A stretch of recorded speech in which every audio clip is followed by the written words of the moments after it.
Computer fundamental MCQ set 10 में आपका स्वागत है। तो पहले क्वेश्चन की तरफ चलते हैं। IBM 7000 digital computer belong to a second generation computer, use VLSI, employ semiconductor memory और has modular constructions। अब यहाँ पर जो IBM का 7000 जो IBM का कंप्यूटर था 7000 जिसका नाम था, ये किस चीज मतलब इसमें क्या था, मतलब क्या लाइन इसको सुटेबल करता है। क्या ये सेकंड जनरेशन था, क्या इसमें VLSI जो IC है ये यूज होती थी, या इसमें सेमीकंडक्टर मेमोरी यूज होती थी। तो इसका जो सही आंसर है वो है सी।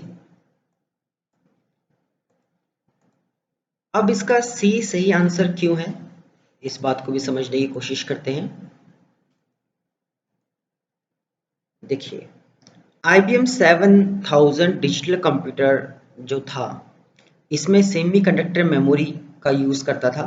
सेमीकंडक्टर मेमोरी एक ऐसी मेमोरी होती है जो सेमीकंडक्टर पदार्थों से बनी होती है, जैसे कि सिलिकॉन। इस प्रकार की मेमोरी बिजली की बहुत कम मात्रा का उपयोग करती है और डेटा को बहुत तेजी से एक्सेस कर सकती है। IBM 7000 सीरीज के कंप्यूटर में इसी मेमोरी का उपयोग उनके तेज और अविश्वसनीय संचालन के लिए किया गया था। तो यहाँ पे जो बात हो रही है वो हो रही है सेमीकंडक्टर मेमोरी की। तो इसलिए इसका जो सही आंसर है वो है सी।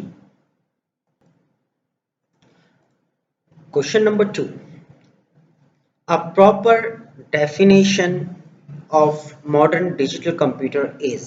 अगर हम डिजिटल कंप्यूटर, मॉडर्न जो कंप्यूटर है उनको एक वर्ड में डिफाइन करें, उनकी डेफिनेशन को कि मॉडर्न डिजिटल कंप्यूटर क्या है, तो आप कह सकते हैं a machine that work on binary code। अब बाइनरी कोड जैसे कि आपके क्या होते हैं 0 1।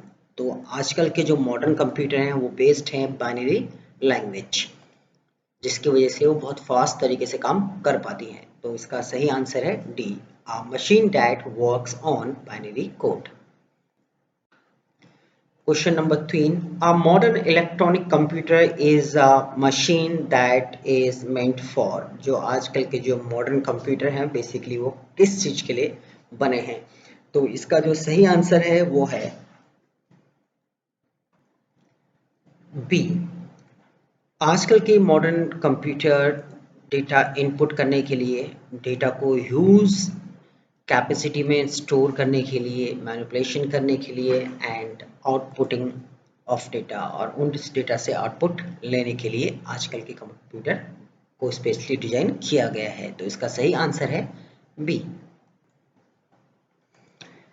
Fourth question, an integrated circuit is. आजकल के कंप्यूटर में जो भी इंटीग्रेटेड सर्किट हम यूज कर रहे हैं बेसिकली वो किस लाइन को बिलोंग करते हैं, मतलब यहाँ पे सही स्टेटमेंट इस चीज पे क्या है। तो यहाँ पे अगर आप आंसर डी पे जाएंगे तो आप देखेंगे fabricated on a tree silicon chip. Basically आजकल के जो मॉडर्न कंप्यूटर हैं बहुत स्लिम हैं, बहुत फास्ट हैं, तो उनकी जो सर्किट्स हैं वहाँ पे जो चिप्स यूज की जा रही हैं वो बहुत ज़्यादा छोटी हैं और जो सिलिकॉन धातु की बनी होती हैं। तो इसका जो सही आंसर है वो है D. Question number 5, most important advantage of an IC is its. जो IC आज के डेट में हम यूज करते हैं जिसका फुल फॉर्म होता है इंटीग्रेटेड सर्किट, बेसिकली इसका सबसे बड़ा एडवांटेज आज के दौर के कंप्यूटर को क्या मिल रहा है। तो इसका जो सबसे बड़ा एडवांटेज है वो है बी, एक्सट्रीमली हाई रिलायबिलिटी। मतलब ये इतने ज़्यादा फास्ट हैं, इतने रिलायबल हैं कि अगर हम इनको एक बार कंप्यूटर में फिक्स कर देते हैं तो हम पूरी तरीके से इनके ऊपर आत्मनिर्भर हो पाते हैं क्योंकि ये बहुत रिलायबल हैं। तो इसका सही आंसर है B. Question number 6, in an punched card system data is processed by। जब जो पहले के कंप्यूटर होते थे, जब हम पंच्ड कार्ड का यूज करते थे डेटा को स्टोर करने के लिए, प्रोसेसिंग करने के लिए, किसी भी चीज के लिए, तो ये जो डेटा पूरा जो प्रोसेस होता था ये किसके द्वारा होता था, तो इस क्वेश्चन में आपसे यही पूछा गया है। तो इसका जो सही आंसर है वो है अकाउंटिंग मशीन, की पंच मशीन एंड सेक्टर। इस पूरे प्रोसेस से मतलब इन सभी चीज़ों से डेटा क्या होता था, प्रोसेस होता था जब कंप्यूटर में पंच कार्ड यूज किए जाते थे। The first machine to successfully perform a long series of arithmetic and logical operation was, वो फर्स्ट मशीन का नाम क्या है जो कमर्शली बहुत ज़्यादा यूज़ की गई और जिसने अपना जो परफॉर्मेंस दिया 100% दिया, उस मशीन का नाम क्या है। तो वो फर्स्ट मशीन जिसने कमर्शियली अपने आप को प्रूव किया इंडस्ट्री में या कॉर्पोरेट सेक्टर में और बहुत बड़े तौर पर उसको यूज़ किया गया उस टाइम पर, तो उस मशीन का नाम था बी, मतलब मार्क आई। तो इसका सही आंसर है B. Question number 8, in the third generation computer, जो थर्ड जनरेशन कंप्यूटर से फर्स्ट जनरेशन आया, सेकेंड जनरेशन आया, देन उसके बाद थर्ड जनरेशन कंप्यूटर आया, तो 8 क्वेश्चन में थर्ड जनरेशन कंप्यूटर की बात हो रही है। तो इसके लिए जो लाइन सुटेबल है वो है online real time system first become popular. Third generation जो कंप्यूटर थे ये रियली उस टाइम पर बहुत ज़्यादा पॉपुलर हुए और इनका जो 8 क्वेश्चन है इसका जो सही आंसर है वो है D. Question number 9, characteristics of card system is. यहाँ पर बात हो रही है उस टाइम के कंप्यूटर्स की जब कंप्यूटर में कार्ड सिस्टम यूज होता था।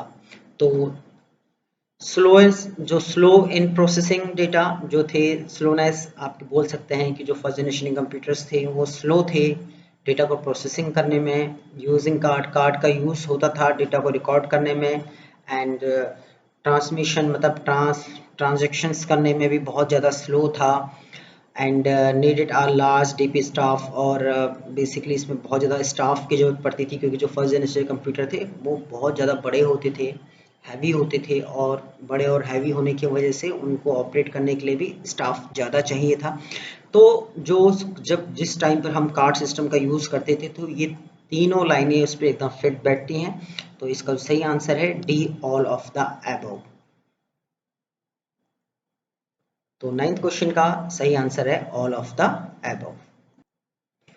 And question number 10, an IBM system 38 represent the computer class of। जो IBM 38 कंप्यूटर था ये बेसिकली किस क्लास को प्रेजेंट करता था। तो क्योंकि यहाँ पे जो IBM सिस्टम 38 है ये बहुत पुराना कंप्यूटर है और इस समय आईसी का जो लार्ज स्केल आपकी जो आईसी थी या वेरी लार्ज स्केल जो आईसीज थी या जो सुपर कंप्यूटर की बात करें उस समय ये सब चीज़ें नहीं बनी थी। तो इस समय इसका जो स्कोप था, काम करने की क्षमता थी, वो थी स्मॉल स्केल कंप्यूटर। तो इसका सही आंसर है आपका ए। अब यहाँ पे आप इन सब के आंसर्स देख सकते हैं, मैच कर सकते हैं। तो नेक्स्ट वीडियो में हम मिलेंगे एमसीयू के सेट 11 के साथ।